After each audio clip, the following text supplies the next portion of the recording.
یہ ایک عظیم نبی اور ایک مغرور قوم کے درمیان نفسیاتی جنگ تھی۔ شعیب علیہ السلام نے انہیں ان کی تاریخ یاد دلائی۔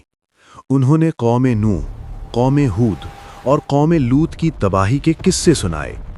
انہوں نے سمجھایا کہ میرے بھائیوں، مجھ سے دشمنی تمہیں اس جرم پر نہ اکسائے کہ تم پر بھی ویسا ہی عذاب آ جائے جیسا تم سے پہلے والوں پر آیا۔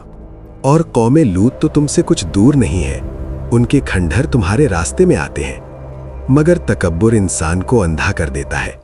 مدین والوں نے اپنی آنکھیں بند کر لیں اور اپنے کانوں میں انگلیاں ڈال لیں۔